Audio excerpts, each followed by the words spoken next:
El crimen de 6 jesuitas en El Salvador ha estado nuevamente en la mira de la justicia española, quien nuevamente ha pedido a autoridades salvadoreñas la captura y extradición de 18 exmilitares que presuntamente están involucrados en dicho crimen. Contrapunto TV habló con el Procurador de Derechos Humanos en El Salvador, David Morales, y esto fue lo que nos dijo. Hay una nueva orden de captura de un juzgado español para 18 exmilitares salvadoreños involucrados en el asesinato de 5 jesuitas españoles. ¿Cómo ve usted el panorama al respecto? Bueno, era predecible que se reiterara esta orden de captura y probablemente solicitud de extradición desde España, porque el proceso ha estado activo, ha estado avanzando, incluso hemos tenido noticias de la colaboración que está dando en el proceso los Estados Unidos, en el caso del general Montano, que está sometido a una jurisdicción que ventila su posible extradición a España. Las órdenes de detención han estado activas a nivel internacional, como me lo confirmó un reporte oficial de la Interpol. A nivel interno, como procurador, yo solicité a la Corte Plena en semanas recientes que revisara su fallo del 2011, lo revocara y colaborara con la justicia española, que ordenara las detenciones de los exmilitares y facilitara la extradición. Es una recomendación de la Procuraduría que ha reactivado el conocimiento del caso ante la Corte Plena en El Salvador. Por lo tanto, el proceso ha estado activo todos estos meses, las órdenes de detención internacional contra los exmilitares han estado activas y no debe sorprendernos una reiteración del juez. Lo que sí es importante es tener en cuenta que ahora la Corte Plena es una Corte Plena que ha cambiado en buena medida en su composición. Debe revisar ahora la decisión de la Corte Plena de 2011 en la cual se bloqueó la captura de los imputados y también se negó la colaboración de extradición. La actual Corte Plena enfrenta la recomendación de la Procuraduría para la Defensa de los Derechos Humanos para revisar esa decisión y por supuesto si hay una reiteración de la solicitud del juez español también debe pronunciarse al momento de conocer esta petición la actual Corte. Yo tendría la expectativa que al ser una Corte renovada donde hay 5 magistrados que han sido electos recientemente y si tomamos en cuenta que los magistrados de la Sala de lo Constitucional no participaron de la decisión en 2011, pues tendríamos un escenario probable que podría ser favorable a la justicia. Yo como procurador declaré que la Corte Plena del 2011 violó el derecho a la justicia por proteger a los procesados y pues entorpecer la justicia universal en este caso. Procurador, ¿qué dijo la Corte en aquel entonces para justificar el desacato que tuvo ante la orden del juzgado español y que ahora, digamos, podría cambiar el panorama?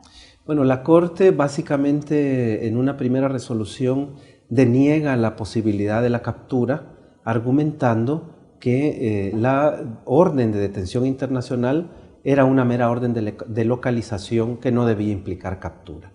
Este criterio de la Corte Plena estaba en abierta contradicción con la jurisprudencia constitucional.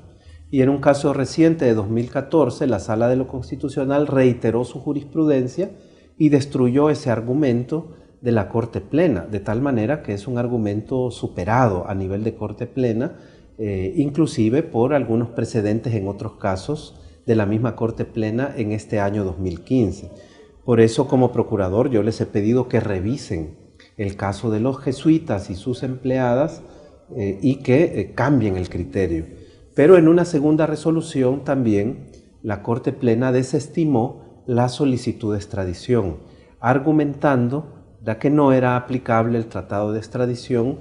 En esto, si bien hubo diferentes argumentos o expresiones de los magistrados que participaron, pero la idea fundamental era que por la vigencia del tratado de extradición no podía aplicarse, dijéramos, al caso concreto de los jesuitas. Nos parece que es una interpretación restrictiva de derechos que termina siendo contradictoria con la justicia.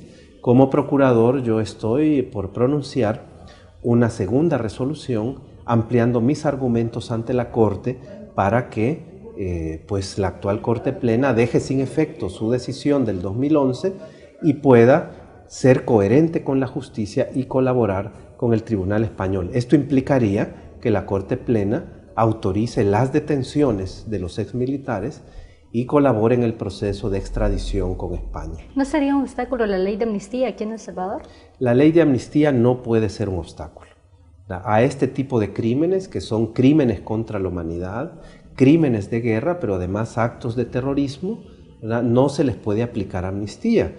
Aunque en El Salvador la ley de amnistía sigue vigente, ya una sala de lo constitucional anterior, la sala constitucional del año 2000, estableció claramente que la amnistía no era aplicable al caso jesuitas. Tan es así que en aquella época, en los inicios de la década de los 2000, cuando se promovió juicio, investigación contra los presuntos autores intelectuales, el sistema de justicia salvadoreña no pudo aplicar la amnistía. Y la jueza que conoció del caso la declaró inaplicable, pero por el subterfugio de la prescripción, aplicando la figura de la prescripción, archivaron el caso en una decisión que en aquel momento la Procuraduría de Derechos Humanos calificó de un manejo perverso de la justicia. No pudieron aplicar la amnistía, pero buscaron la figura de la prescripción. A estas alturas está muy claro, por derecho internacional de los derechos humanos, por sentencias de la Corte Interamericana de Derechos Humanos contra el Estado de El Salvador, y con más firmeza en su última sentencia del caso de la masacre del Mozote, que no le es posible al Estado de El Salvador jurídicamente invocar la prescripción, invocar la amnistía u otras figuras jurídicas similares frente a graves violaciones de los derechos humanos. Por lo tanto, la amnistía no representa un obstáculo jurídico, ni en el caso de la masacre de los padres jesuitas y sus empleadas, ni en otras graves violaciones como las masacres de población civil. Por lo tanto, no hay obstáculos jurídicos. Lo que hemos tenido realmente en el pasado es una posición política de los operadores de justicia, los fiscales generales, los magistrados que integraron la Corte Plena en 2011, algunos jueces que conocen de este tipo de casos, han mantenido esta posición política de favorecer la impunidad de quienes cometieron crímenes atroces y, por ende, discriminar a las víctimas que no pueden concretar su derecho de acceso a la justicia. Es una contradicción, es una negación misma de los propósitos y la función del sistema judicial, y por eso es importante que la Corte Plena dé el ejemplo. Si es la Corte Plena la que toma decisiones contrarias a la justicia para favorecer responsables de graves crímenes contra la humanidad, por supuesto que eso implica que hay situaciones muy graves de deterioro de nuestro sistema judicial. En cambio, si la Corte Plena toma ahora ante estas nuevas peticiones de la Procuraduría de Derechos Humanos en el nivel interno y ahora del juez Eloy Velasco en el nivel internacional, la Corte Plena puede estar sentando un precedente a favor de la justicia, a favor de las víctimas, que será, a mi criterio, muy positivo para el fortalecimiento del funcionamiento del sistema judicial salvadoreño. ¿Se ve una esperanza entonces en este caso y en otros casos de lesa humanidad? Bueno, siempre tenemos la esperanza de la justicia.